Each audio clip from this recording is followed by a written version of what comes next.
Hello guys, nandito tayo ulit at magluluto tayo ng seafoods. Nandito na yung mga pangsahog natin guys. Ayan na po yung seafoods.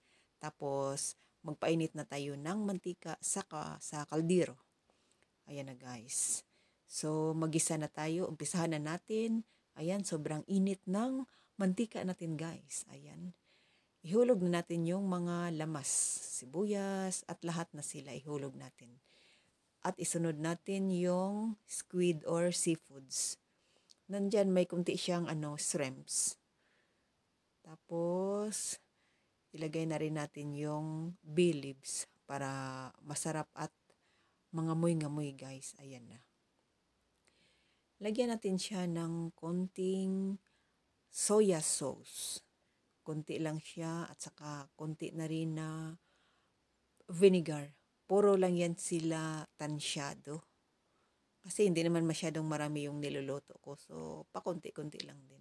At nagdagdan din tayo ng oyster sauce para mas lalo siyang sumarap at malinamnam. So, ayan na po sila. Kunting apoy lang yan siya guys para mag-blend sila ng maayos. Lagyan na rin natin ng durog na paminta. Ayan. Ihalo natin siya ng pakunti-kunti at pwede na rin natin tikman. Ano pala to, para siyang adobo pero nilagyan ko siya ng broccoli. Ayan guys. Ihulog na natin yung broccoli kasi pwede naman yan siyang half cook ang broccoli. Ayan guys. So adobong seafoods na may broccoli. Ayan na siya guys. Mukhang masarap na.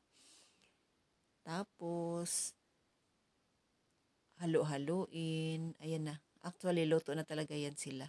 Yani, nilagay ko lang yun bago ko i-off. Nilagyan ko ng broccoli. So, takpan natin ng kakaunti para lang ma-absorb ng broccoli yung niya, yung lasa. At saka, medyo maglambot-lambot. At saka, ihulog na rin natin yung mga sili. Ayan. Para mas lalo siyang bumango. Ayan, takpan natin ulit ng mga segundo lang. Ayan. So, ready to eat na. Kung may bahaw ka, pwede mong kainin with bahaw. Pwede ring with tinapay na lang. Ayan, sobrang healthy niya kasi seafoods at saka merong broccoli. Ingat tayo palagi guys at saka mag-upload lang pag may time. Ayan na po, ready to eat na po tayo guys. Maraming salamat ulit sa pagpanunood nyo sa akin at sa pagsuporta. Ingat tayo palagi and God bless. Bye-bye and see you next time.